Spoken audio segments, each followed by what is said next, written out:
Good evening and welcome to Sports Federation TV. My name is Alton Davids. I'm your host. We've got a jam-packed lineup for you today. We're chatting surfing. We're chatting a world cyclist who's been over 98 countries. We're chatting darts and we're chatting football. But right now we're joined in studio by a 7-time SA champ, Roxy. Good evening and welcome. Thank you. Thank you. Alfonso, you well? Very good. Mr. Western Province Surfer, he says he is. That's your nickname?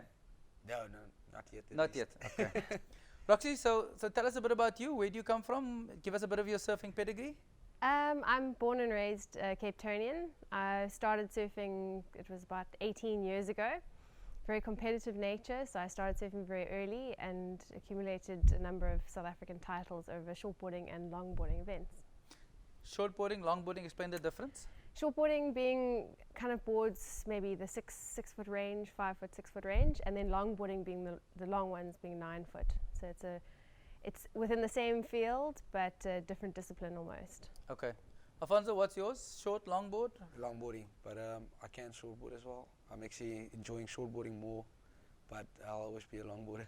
Why? Why will you always be a longboarder? It's more graceful and you do a lot of things. You go nose rides and you do little tricks on the nose. So explain that to us so we understand what's a nose ride.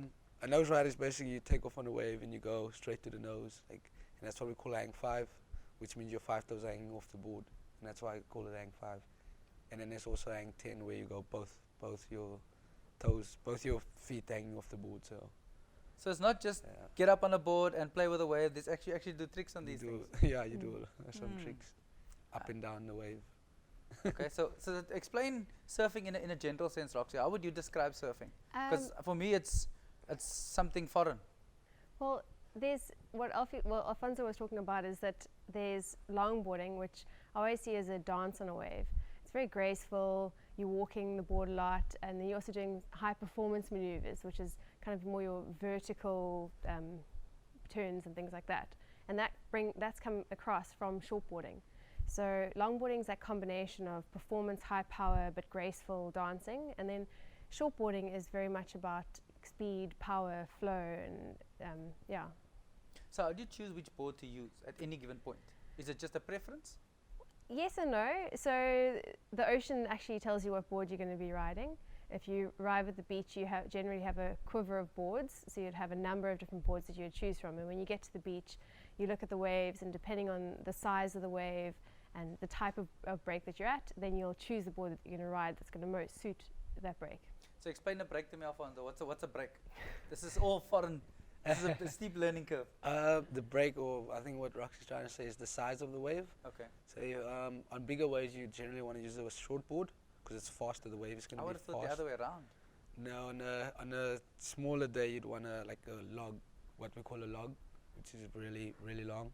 That you can get like a 9 foot to a 9.6, and it will get you on the wave easier and it will be much smoother. But shortboarding, faster waves. You can also go on a longboard on a big wave, but I generally like to surf smaller waves on my longboard. Okay. And how often do you guys surf? Every day. I surf every day. I've just been for a surf today, actually. Every day. So tell us about this Roxy Surf Emporium. And I'll ask Roxy, seeing that it's her name. Tell us how all of this started. Well, basically the journey started 13 years ago, or even before. I started. I was a very competitive surfer, and then I decided to study, and I studied to become a chef, and then decided that chefing wasn't what I wanted to do. That was after spending a year in the Mentawai Islands as a chef, which is in Indonesia, surfing perfect waves.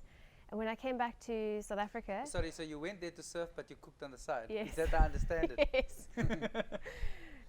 When you're so passionate about surfing, life revolves around your next surf, or your last surf, where you're going next. Yeah.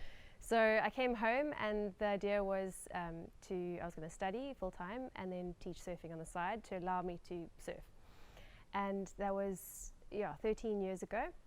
Being sponsored by the brand Roxy, I partnered with them. I said, hey guys, we're going to start the Roxy Learn to Surf in Muizenberg, Cape Town, and I would love for you guys to be involved. They said, yes, we believe in what you're doing. Let's get you some boards, get you some suits, and get you started. And my initial kind of went to the schools and put it out there to the kids. and I thought I'd be studying full time and then teaching surfing part time. The initial sign up, we had over 200 girls sign up. Yeah, first out. It was quite a surprise, super stoked. And then we realized that when we first started, we actually focused just on girls, because I felt that we needed to empower kind of females into sharing the ocean, that it's not just for the guys, and that we could surf alongside them. So it initially started just as a girls' surf school. And also because Roxy was a girl brand. Yes, it was. So, and it still is. Roxy is the sister brand to Quicksilver, Yeah. which is the guys' brand.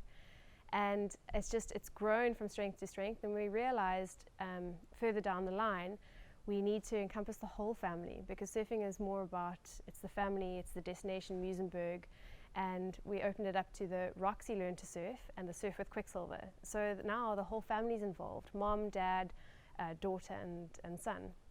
So you alluded to Weird Space. So tell us again, where's the shop, or how does all of this happen? So we're based in Muizenberg, Cape Town. We kind of slap bang in the middle of the beachfront, and Muizenberg is prorated in the top 5 best learn to surf breaks in the world. We've got a very gentle, like sand bottom beach break with a slow rolling wave, so it gives you plenty of time to get to your feet. Yeah. Okay, Alfonso, what's your link to all of this? I'm just a surf instructor.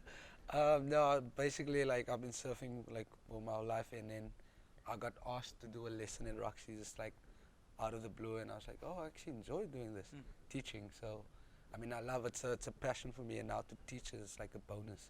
So I get so passionate for teaching, and that's when I started working at Roxy, and been there now for about 3 years. So because you surf every day, it's a natural progression to be the Western Province champ because you practice so much. Yeah. Wink, wink. I'm Yeah, just asking.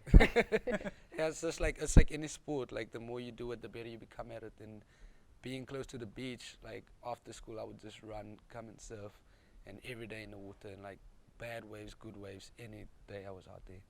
Rain, sunshine, doesn't make a Yeah, difference. yeah, Because you're going to just get like it anyway. exactly. And yeah, it's just being amped and just going out there, and yeah. Now that you heard what the Roxy Surf Shop is all about, let's check it out and see how much fun they really have. Let's check this out.